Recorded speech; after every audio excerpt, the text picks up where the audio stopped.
Gracias por escuchar los podcasts de Radio 5. Acceda a todos los programas en rtv.es/a la carta. Agro 5 con Íñigo Inchusta. Radio 5. ¿Qué tal? Muy buenos días. En Agro 5 les hablamos hoy del uso de semillas certificadas, un sector que ha producido 400 millones de kilos el año pasado. En este campo queda mucho por hacer, aunque España sí tiene presencia en el mercado internacional, sobre todo con las semillas de maíz o girasol. También vamos a hacer un hueco a las leguminosas, porque mañana se celebra el primer Día Mundial de las Legumbres, una medida acordada por la ONU para impulsar el consumo de estos superalimentos. Precisamente para conocer la situación de las legumbres en España, charlamos con Albert García. Es el encargado de las relaciones internacionales de la Asociación Española de Legumbristas, que agrupa las principales industrias del sector.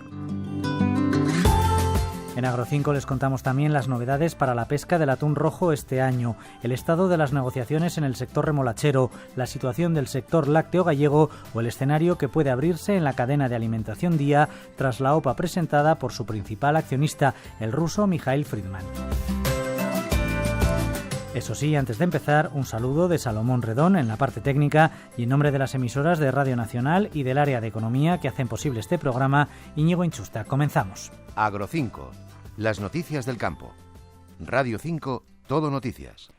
Esta semana en Agro 5 nos fijamos en un sector relevante para la mejora de la competitividad en la agricultura, la del uso de semillas certificadas. Las últimas cifras constatan que en 2018 se han certificado 400 millones de kilos, un 12% menos que el año anterior. Estos resultados se han conocido en la presentación de una campaña para impulsar su utilización que ha hecho el Ministerio de Agricultura a través de la Oficina Española de Variedades Vegetales. Mercedes Ruiz. El uso de semillas certificadas en cultivos en extensivo de primavera como arroz o girasol es casi del 100%. En el caso de los cereales de invierno, la asociación que agrupa a las empresas obtentoras de semillas señala que en los últimos 5 años ha subido su uso, aunque las semillas certificadas aún suponen solo un 30%. Su directora, Elena Sáenz, explica que España está a la cola de Europa. Yo creo que somos el país que en menor índice de uso de semilla certificada. En países como puede ser Inglaterra, por ejemplo, están en porcentajes por encima del 70-80%, Alemania pueden estar en torno al 60%, Francia también está en torno al 45-50%. Estamos empezando a acercarnos a los países en la media de la Unión Europea, ¿no? Nosotros realmente la expectativa que tendríamos si consiguiéramos llegar a un 50% de uso de semilla certificada en España, consideramos que sería un objetivo prudente. Y aunque España tiene mucho que avanzar en el uso de semillas certificadas, la industria que las produce sí es una de las grandes en el contexto europeo, sobre todo para maíz y girasol. Víctor de Felipe es el jefe de servicio de certificación de semillas en el Ministerio de Agricultura. El sector en el que más se utiliza la semilla certificada sería el de cereales, con un 88% del total de semilla certificada pertenece a ese grupo, del que destaca en ese grupo la cebada, pero trigo duro y trigo blando también están ahí con ellos. Destaca entre las producciones menores leguminosas grano como el guisante o leguminosas forrajeras como la aveza, que también tienen cierta importancia dentro de sus grupos, y la patata. A pesar del esfuerzo investigador que hay detrás, la realidad es que el agricultor no acaba de apostar por ellas, aunque hay cultivos como el del trigo duro o zonas como Aragón y Andalucía, donde sí hay una apuesta clara por las semillas certificadas. José Ramón Díaz, coordinador del sector de semillas de Asaja. Tienen mejores características o mejores adaptaciones, cosa que es importante y más en estos momentos que estamos viendo donde el clima parece en un proceso de cambio y sería necesario tener variedades mejor adaptadas a las condiciones de cada zona. Una petición común de las distintas organizaciones agrarias es solicitar a las industrias que investiguen para el agricultor español. David Cerice, del Gabinete Técnico de UPA. Tenemos zonas en las que el régimen de precipitaciones pues es muy regular, en muchos casos es escaso, tenemos muchos estrés hídricos con temperaturas muy altas y por tanto yo creo que hay que hacer avances en ese sentido y en ser capaces de ofrecerle al agricultor semillas que se ajusten a nuestras condiciones y que tengan unos precios ajustados para que en su cuenta de resultados pues les hagan rentable la explotación. COAG es la que más discrepa cuando habla de las semillas de reemplazo, es decir, aquellas que se han recogido de una cosecha producida con semillas certificadas y compradas a la industria. Carlos Mateos, de los servicios técnicos de esta organización agraria. Tú compras semilla certificada y pagas un royalty determinado, ¿no? Que puede ser un 2% del coste de la semilla. Pero luego tú, cuando la reempleas al año siguiente, tienes que pagar el 50% de ese 2%, o sea, un 1% del coste de la semilla, pero tú has utilizado tu propio grano que has producido para sembrar en la siguiente cosecha. Por otra parte, desde la industria productora de semillas, ANOVE, se pide al Ministerio que pueda garantizar la trazabilidad de lo que se produce en los campos, porque explican que desde que la semilla se pone al servicio de los productores y hasta que el alimento llega a la industria alimentaria, no hay forma de demostrar que se ha usado ese material para la cosecha que se vende posteriormente. Precisamente el uso de semillas certificadas está menos extendido en el caso de las leguminosas, salvo, como han escuchado, en el caso del guisante. En Agro5 queremos fijarnos ahora precisamente en las legumbres, porque mañana domingo se celebra su primer Día Mundial, declarado como tal por la ONU hace apenas 2 meses. Esta acción se enmarca en los llamados Objetivos 2030 de la ONU para el Desarrollo Sostenible y Hambre Cero. ¿Sabías que las legumbres podrían aportar a tu dieta el doble de proteína vegetal que la quinoa, 4 veces más fibra que el arroz integral, más antioxidantes que los arándanos, tanto hierro como la carne de vaca o la misma cantidad de potasio que un plátano?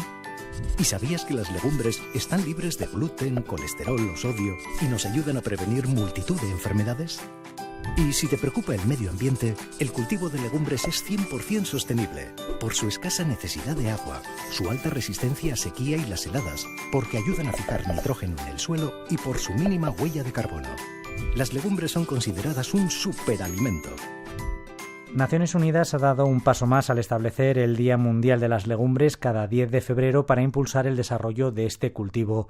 Hace 3 años, la Asamblea General de la ONU ya estableció 2016 como el Año Internacional de las Legumbres y hoy, como entonces, queremos en Agro5 acercarles la realidad de estos cultivos leguminosos. Por eso charlamos con Albert García, que es el encargado de las Relaciones Internacionales de la Asociación Española de Legumbristas.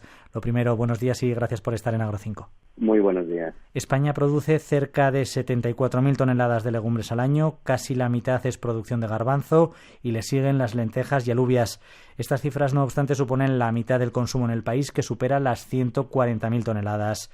¿Cómo está evolucionando el cultivo de legumbres en España? Porque ya hace 3 años se veía que no era una apuesta de los agricultores por la falta de rentabilidad. ¿Ha cambiado esta situación? Pues así es, como muy mencionas, la falta de rentabilidad ha propiciado pues que no se hayan aumentado las tierras de cultivo en las diferentes áreas de España. De todas maneras, a raíz del 2016 y el impulso que se le ha dado desde nuestra asociación, pues hemos visto un cierto incremento en la producción, ayudado también por la coyuntura de los precios internacionales. Uh-huh. ¿En dónde se está haciendo esa apuesta o al menos esa mejora en cuanto al aumento en las hectáreas de explotación? Bueno, pues en la zona de Andalucía básicamente y Extremadura, que es la zona de producción del garbanzo, en la zona de Castilla-La Mancha, que es la zona donde mayoritariamente se produce la lenteja, juntamente con Salamanca, y toda la alubia, que es la zona de León. En estas grandes áreas es donde se está haciendo esos esfuerzos. Uh-huh. Entiendo que donde no hay de momento avances es en el acuerdo para adoptar nuevas denominaciones de origen o indicaciones geográficas protegidas, ¿no? Creo que están las 8 que llevan ya trabajando desde hace una serie de años para poner en valor a las legumbres. Correcto, y gracias a ello se está dando un valor añadido y vemos por parte del consumidor final pues una muy grata respuesta a ello. Uh-huh.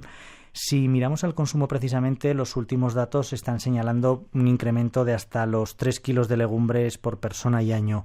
¿Se está recuperando la utilización de legumbres en nuestra dieta a un buen ritmo? Pues la respuesta es absolutamente sí, y así como un poco la trayectoria de los últimos 30 años ha sido que el consumo ha ido disminuyendo gradualmente, y gracias al 2016, con el Año Internacional de las Legumbres, hemos visto pues un incremento de 3 puntos porcentuales aproximadamente del 2016 acá. Entonces, lo que perseguimos ahora con el Día Mundial de la Legumbre es seguir incrementando esos porcentajes de nuestro consumo.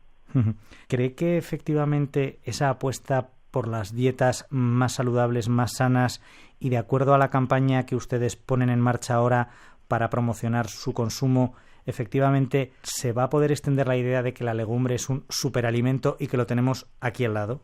Absolutamente, ¿no? Un poco la tarjeta de presentación de la legumbre es lo saludable que es y lo sostenible que es, ¿no? Es, aporta la proteína vegetal, aporta mucha fibra, hierro, potasio, no tiene grasa y es libre en gluten, ¿no?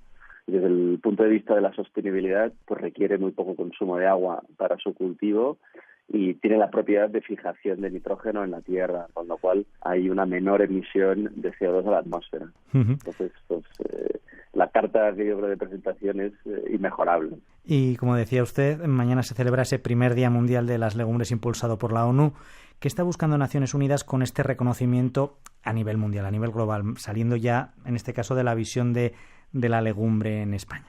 Pues Naciones Unidas, a través de su división de FAO, lo que busca para el 2030, que así es como ellos lo mencionan, objetivo 2030 de llegar a hambre cero y una biodiversidad sostenible en todo el mundo. Siguiendo la inercia del Año Internacional de las Legumbres, se ha aprobado en la Asamblea General de Naciones Unidas en diciembre el Día Mundial de las Legumbres cada 10 de febrero de todos los años. Pues Albert García, encargado de Relaciones Internacionales de la Asociación Española de Legumbristas, de verdad, muchas gracias por haber estado aquí en Agro5. Muchas gracias a vosotros, un placer. Agro5. Escríbenos al correo del programa agro5@rtve.es. El problema de la despoblación en el mundo rural ha sido analizado esta semana en la sede de la patronal COE, la red ESPA, que agrupa áreas escasamente pobladas del sur de Europa, entre ellas Soria, Cuenca y Teruel, ha entregado a la comisionada del Gobierno frente al reto demográfico un informe en el que apuesta por aplicar medidas fiscales que permitan repoblar esas zonas. Diego Aragón.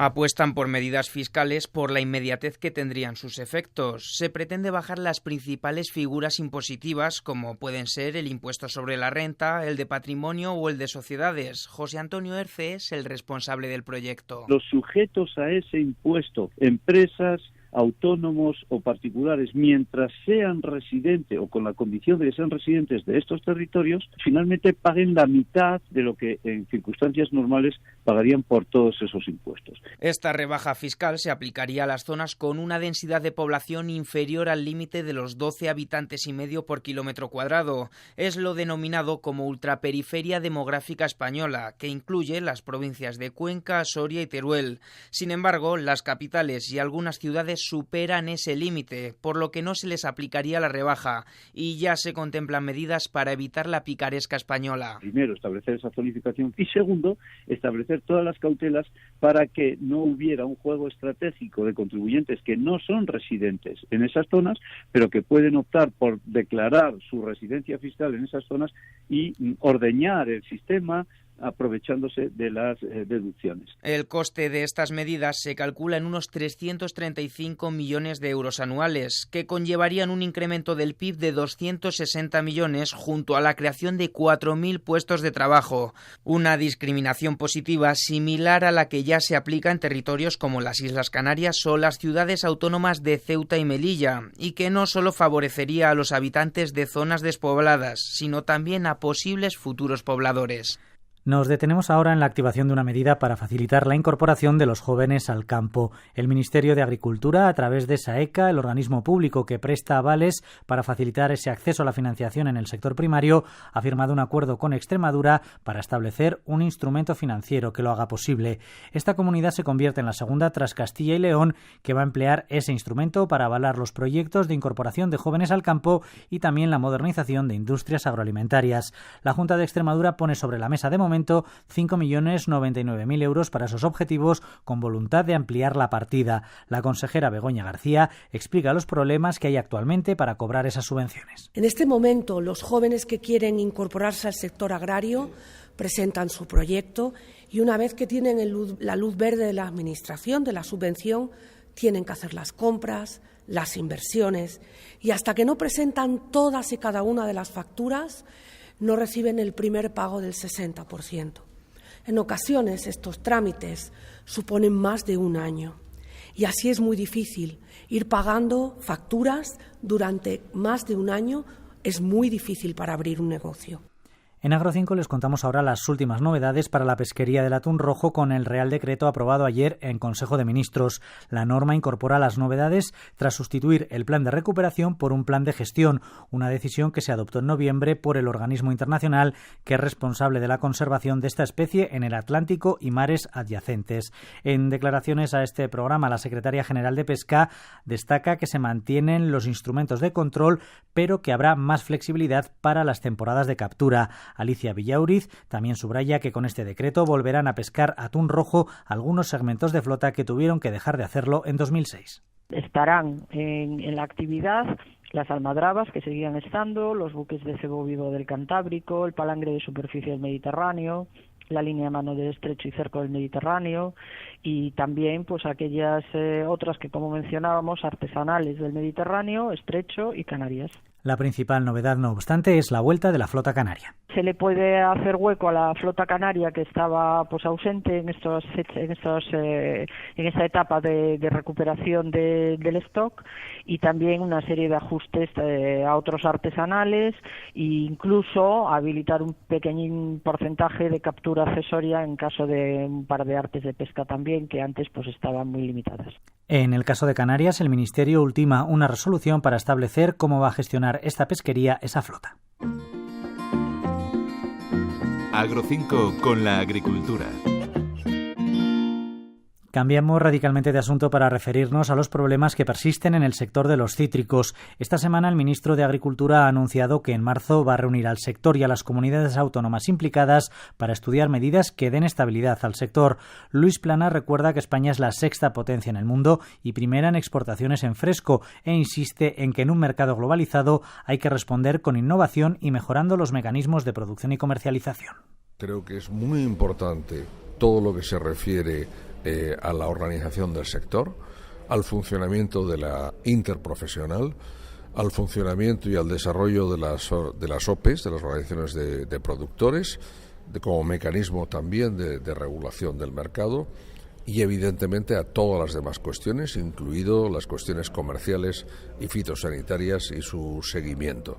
En Agro 5 seguimos también muy de cerca la evolución de la crisis en el sector remolachero y nos hemos acercado a la reunión que esta semana se ha celebrado de la Mesa Nacional de Seguimiento del acuerdo que regula las relaciones entre productores e industria. A pesar de que la empresa AVE Azucarera Iberia no ha rectificado su modelo de contratación, las organizaciones agrarias no llevarán esta cuestión al arbitraje hasta la reunión de mayo. Cristina Ganuza.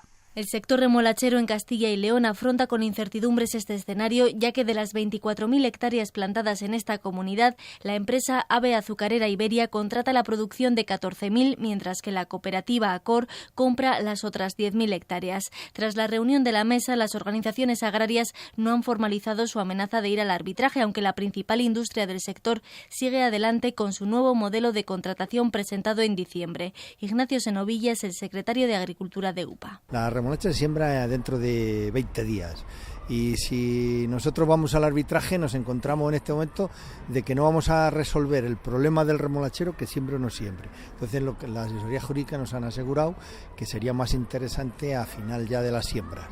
Como la época de siembra es hasta finales de mayo, pues lo hemos dejado pendiente hasta finales de mayo. A pesar de denunciar que la industria azucarera no da marcha atrás, Donaciano Dujo, responsable de Asaja en Castilla y León, cree que el futuro pasa por un nuevo acuerdo marco interprofesional. Es esa fecha para saber en concreto las hectáreas, los agricultores que han sembrado este año. Y la segunda cuestión clara es, seguimos peleando por el cultivo de la remolacha y por lo tanto queremos volvernos a sentar para acordar, para negociar el futuro AMI. Desde la multinacional se mantiene la reducción en el precio de 6,5 € por tonelada para la campaña que ahora termina y defiende el nuevo modelo de contratación presentado en diciembre, donde hay un complemento vinculado al precio del azúcar medio europeo de algo más de 3 €, la mitad de lo recortado. Salomé Santos es directora agrícola de Azucarera. Se pagaría en la campaña en la 19-20. Nuestra vocación es que en cuanto sepamos ya